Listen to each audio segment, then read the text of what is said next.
ஏன் TNPSC academy Villupuram சார்பா எல்லாரையும் வரவேற்கிறேன்.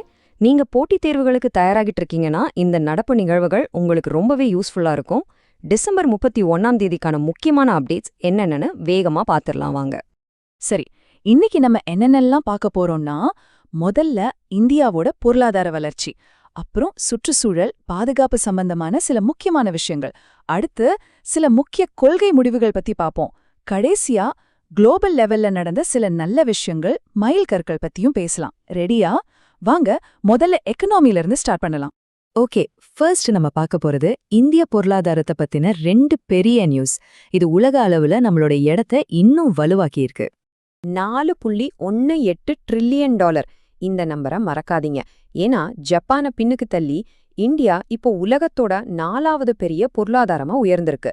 இது நிஜமாவே ஒரு மிகப்பெரிய சாதனை. இந்த வளர்ச்சி எப்படி இருக்குன்னு பாருங்க. 2வது காலாண்டுல மட்டும் நம்ம ஜிடிபி வளர்ச்சி 8.2. இதுக்கு முக்கிய காரணம் நம்ம உள்நாட்டு தேவை ரொம்ப வலுவா இருக்கிறது தான்.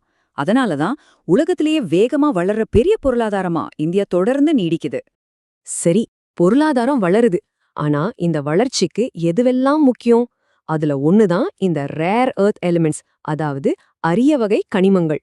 எதுக்கு இது இவ்ளோ முக்கியம்னு கேக்குறீங்களா? நம்ம யூஸ் பண்ற போன்ல இருந்து எலக்ட்ரிக் வண்டிகள், ஏன் நம்ம நாட்டு பாதுகாப்புக்கான ஆயுதங்கள் வரைக்கும் எல்லாத்துக்கும் இதுதான் அடிப்படை. ஆனா இங்க ஒரு பெரிய முரண்பாடு இருக்கு. அத பாருங்க.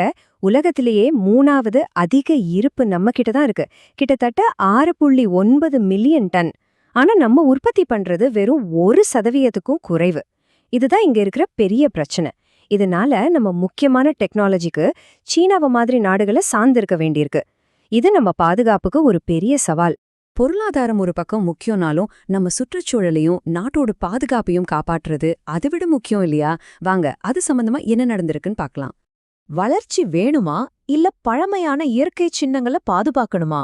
இந்த கேள்விதான் இப்போ ஒரு முக்கியமான தீர்ப்புக்கு காரணமா அமைஞ்சிருக்கு. சிம்பிளா சொல்லணும்னா, ஆரவல்லி மலைத்தொடர் பகுதியில சுரங்கம் தோன்றதுக்கு சுப்ரீம் கோர்ட் இப்போதைக்கு ஒரு ஸ்டே கொடுத்திருக்காங்க. ஏன்னா அந்த பகுதியோட வரையறையில சில குழப்பங்கள் இருக்கு.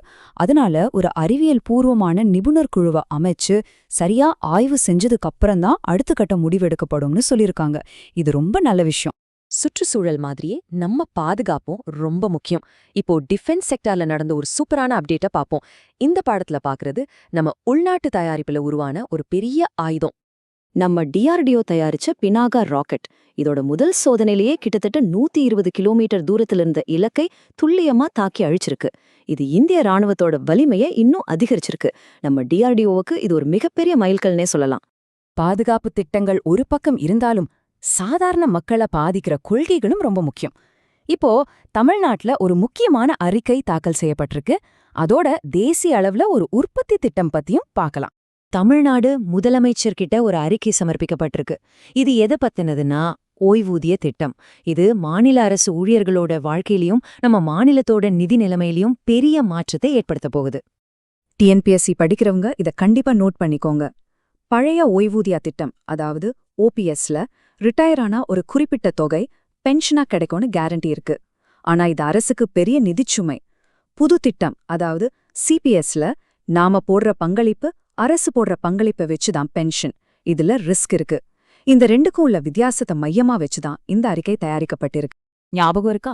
நம்ம முன்னாடி இந்த அரிய வகை கனிமங்கள் பத்தி பேசணும்ல, அதுல இருக்கிற அந்த இறக்குமதி சவாலை சரி செய்யதான் இந்த புதிய ஆர்இபிபி திட்டம். இதுக்காக சுமார் 7000 கோடி ரூபாய் ஒதுக்கப்பட்டிருக்கு.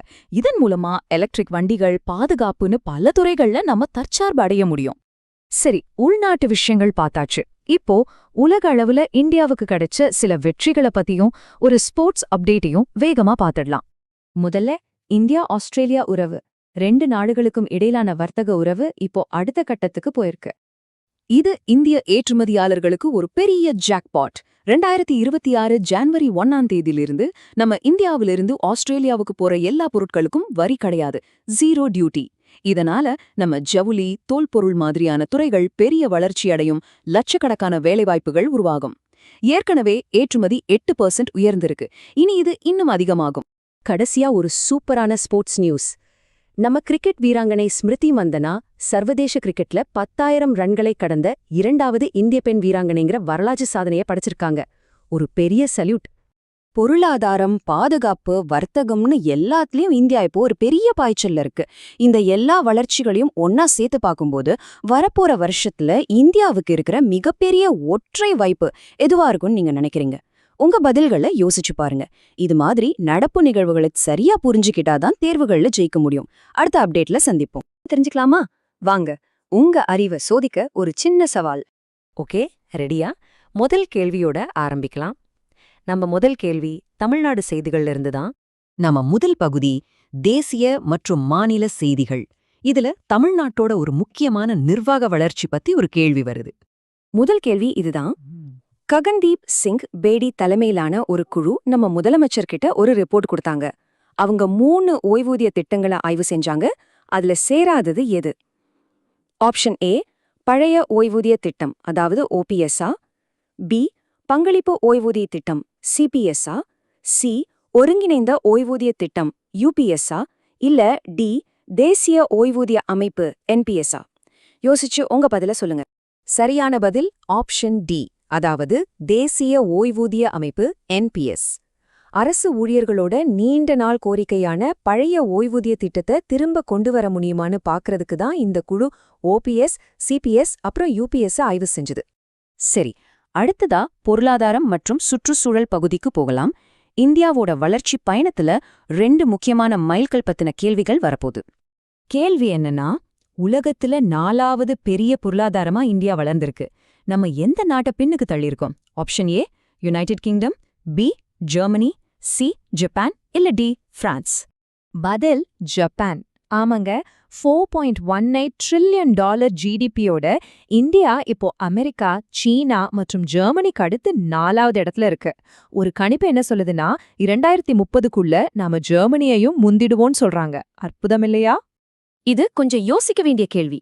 ரேர் எர்த் எலிமெண்ட்ஸ், அதாவது அரிய பூமி தனிமங்கள் இருப்புல நாம உலகத்திலேயே 3வது இடத்துல இருக்கோம். ஆனா உலக உற்பத்தியில நம்மளோட பங்கு எவ்வளவு?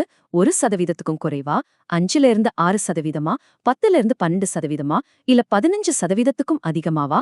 பதில் 1% குறைவு. இந்த வரைபடத்துல நீங்க பார்த்தா தெரியும், நம்ம கிட்ட இருப்பு எவ்வளவு அதிகமா இருக்கு, ஆனா நம்ம உற்பத்தி எவ்வளவு குறைவா இருக்குன்னு.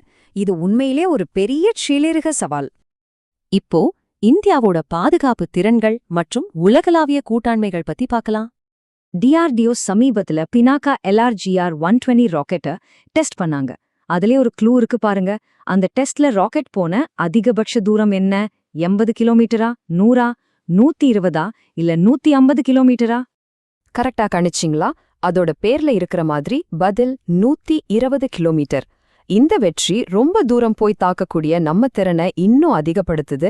இது ஒரு முக்கியமான மைல்கல்.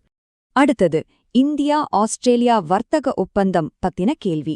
இந்த ஒப்பந்தத்தின்படி நம்ம ஏற்றுமதி பண்ற எல்லா பொருட்களுக்கும் எப்போ இருந்து 100% வரி விலக்கு கிடைக்கும்? ஜனவரி 1, 2025, ஜனவரி 1, 2026, மார்ச் 10, 2026, இல்ல ஜனவரி 1, 2027?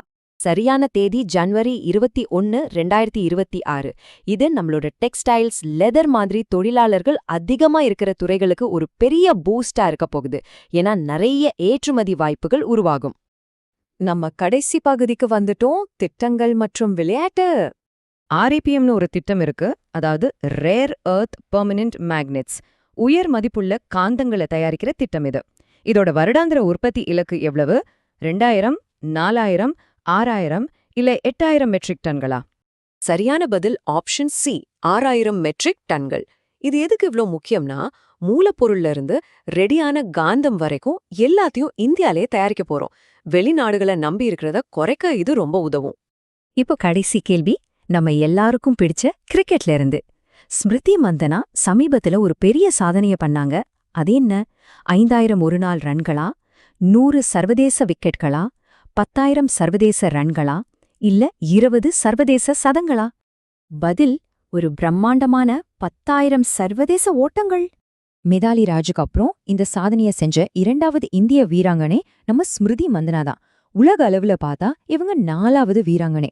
நினைச்சு பாருங்க, எவ்ளோ பெரிய சாதனை. உண்மையிலே சூப்பர். எப்படி பண்ணீங்க, உங்க ஸ்கோர் என்ன, நீங்க எத்தனை கேள்விக்கு சரியா பதில் சொன்னீங்கன்றதை விட ஒவ்வொரு பதிலுக்கு பின்னாடியும் இருக்கிற விஷயத்த, அதோட முக்கியத்துவத்தை புரிஞ்சுக்கிறது தான் உண்மையான அறிவு.